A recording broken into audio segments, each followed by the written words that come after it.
Fil-palazz fejn naħdmu ngħixu ġat waħda tinkiter li gerxet il-kollha sa anke lill-pejxi.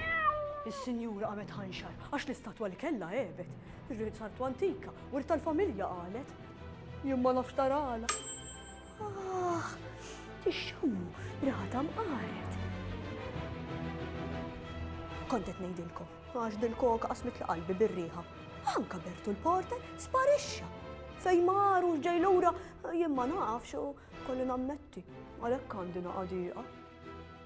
Insomma, tkunu raw, għaddu, niftuħ dejjem il-bib, kif tkunu magħna naqraw xi ktieb.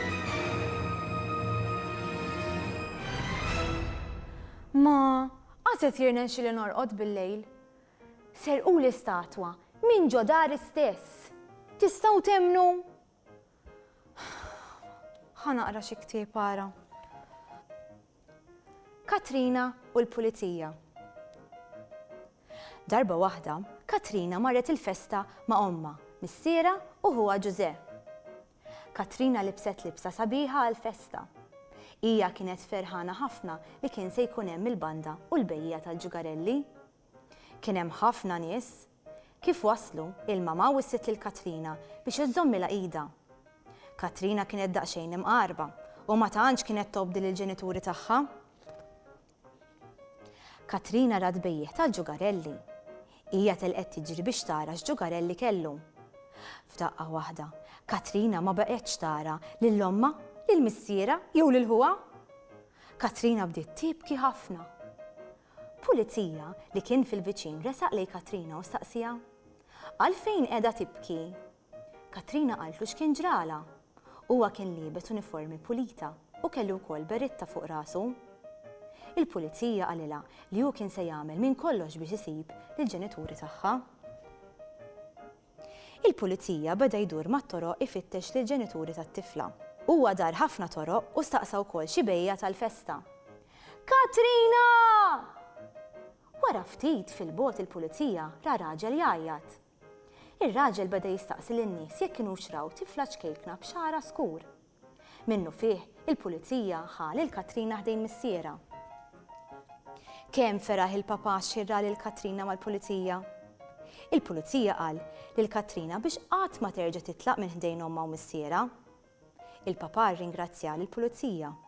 Issa, il-familja kollha setet tgawdi l-festa. Huma marru jisimgħu il-banda d-doq. Katrina ħasseta kuntenta li l-Pulizija għena issib lill-ġenituri tagħha. Kemm kont ingergerux għax-xufier.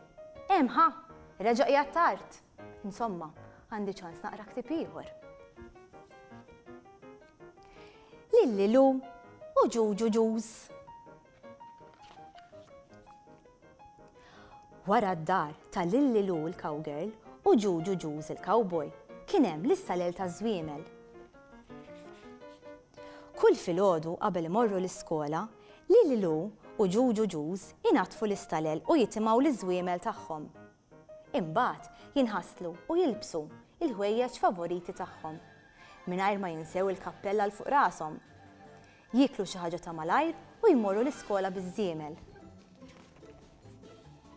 Kif tispiċċa l-iskola, dejjem jagħmlu tellieqa biż-żiemel sad-dar. Ma jimpurtax min jerbaħ, l-aqwa li jieħdu pjaċir. Kull nhar ta' ġimgħa isajru fuq il-ħatab u jorqdu taħt l-istilel. Kemm jieħdu gost. Is-sibt hija l-ġurnata favorita tagħhom. Huma jmorru ħdejn ix-xmara ifittxu d-deb. It-tfal jilbsu bandana u sakemm jaslu erħilhom jittrottjaw qalb il-kampanja u l-bosk iż-żgħir. Fit-triqthom lejn ix-xmara jgħaddu minn ġaraħal abbandunat. Id-djar kollha vojta u bdew jaqgħu wkoll. Ħadd għadu ma joqgħod hemm.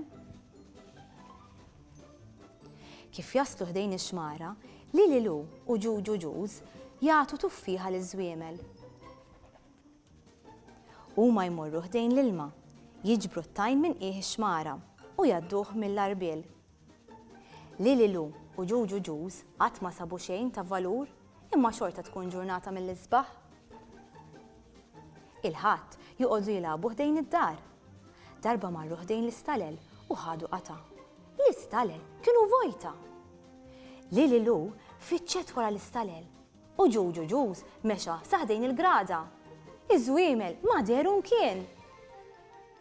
Iż-żwiemel kienu ħdejn it-tieqa tal-kċina. Kielu l-kejk taċ-ċukkulata li preparaw il-mama u l-papà.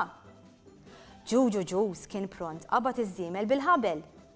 Lililu ġabet ħabel u għamlet bħal huwa. Wara nofsinhar, Lililu u Ġuġu Ġuż rikbu żwiemel tagħhom u għenu lill-kbar jiġbru l-merħla n-naċċ. Dejjem ikun hemm xi ħaġa jew tnejn li ma jobdux? Il-klieb Bess u Tess jgħinu biex jinġabru n-naċċ kollha.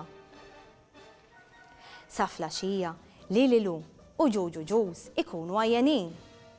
Huma jorqdu kmieni biex l-għada tnejn iqumu kmieni għall-iskola. Smajtuh dak il-ħoss?